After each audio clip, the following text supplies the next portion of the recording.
নমস্কার বন্ধুরা, Nilkamal kitchen blog video থেকে আপনাদের সবাইকে স্বাগত। আজকে বাবা পুকুর থেকে কত বড় একটা কাতলা মাছ ধরেছে, 1.5 কিলো ওজনের। সেই রান্নার রেসিপি আপনাদের সবাইকে দেখাবো। আলু দিয়ে ঝোল হবে, মাখা মাখা টাইপের, আর বেগুন ভাজা হবে। তো আপনারা দেখুন কীভাবে করছি, আপনারা আমাদের সাথে দেখুন। আর এটা আমার দিদি, আজকে দিদি রান্না করবে আর আমি ভিডিও করব। আজকে আর কেউ নেই, সেই জন্য। বন্ধুরা, প্রথমে আমি মাছটা কেটে নিচ্ছি।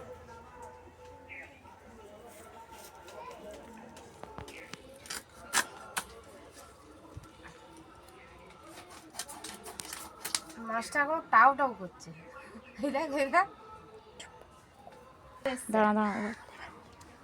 ওই যে আমাদের নান্টু চলে এসছে, এখন ও আমাদের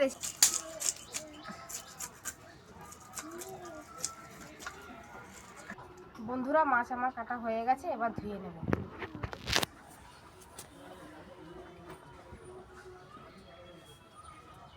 হ্যালো বন্ধুরা, আমি প্রথমে মাছটা লবণ ও হলুদ দিয়ে মাখিয়ে নিলাম।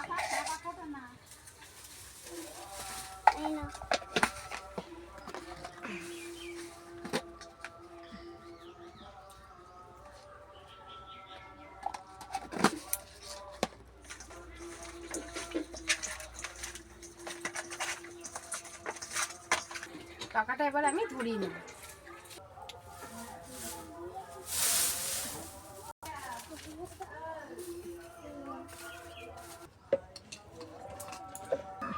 প্রথমে আমি কড়াই তেল দিয়ে নিলাম।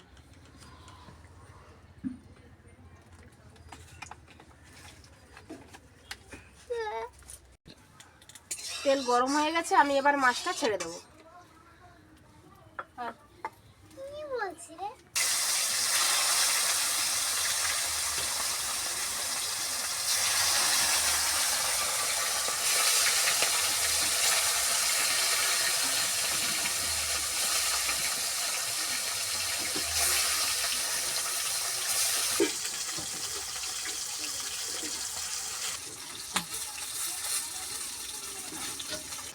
বন্ধুরা, মাছ ভাজা হয়ে গেছে, এবার আমি মাছ ভাজাটা তুলে নেব।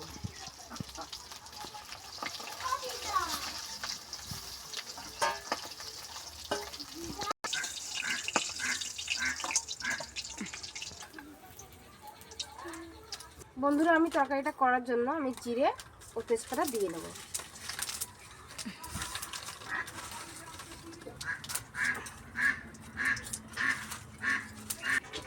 বন্ধুরা, আমি আলুটা ছেড়ে দিলাম।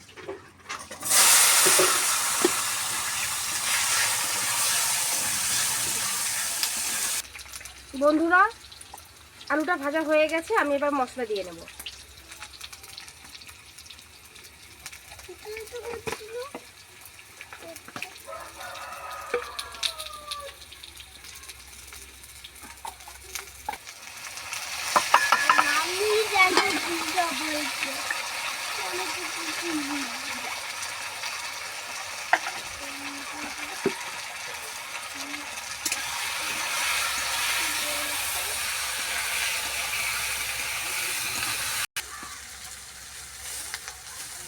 বল বন্ধুরা, এবার আমি তরকারিতে জল দিয়ে দিলাম।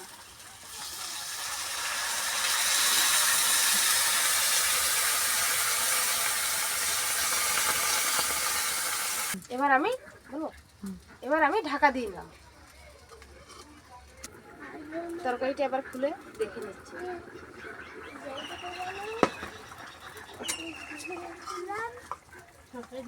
রেডি।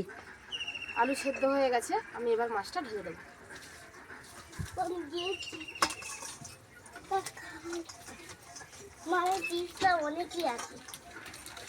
কিছুক্ষণের জন্য আবার একটু ঢাকা দেবো।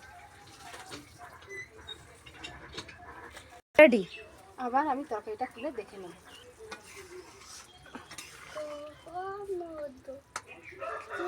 রেডি। তরকারিটা হয়ে গেছে, এবার ধনেপাতা ও গরম মশলা দিয়ে নামিয়ে নেব।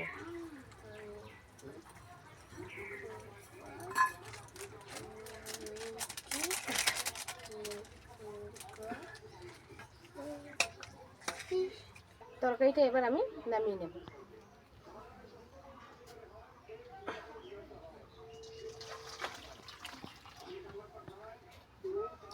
রেডি। বন্ধুরা, আমার দুটো রেসিপি কমপ্লিট হয়ে গেছে। বেগুন ভাজার ভিডিওটা আগের ভিডিওতে আছে বলে ওটা দেখানো হয়নি, আপনারা ভিডিওটা দেখে নেবেন। আর আজকে কাতলা মাছ, আলু, কাঁচা টমেটো দিয়ে তরকারি করেছি। এটা আপনারা বাড়িতে ট্রাই করে দেখবেন, ভালো লাগলে অবশ্যই লাইক ও সাবস্ক্রাইব করে দেবেন। নমস্কার বন্ধুরা, রেডি। আমি এখানে ভিডিওটা শেষ করলাম।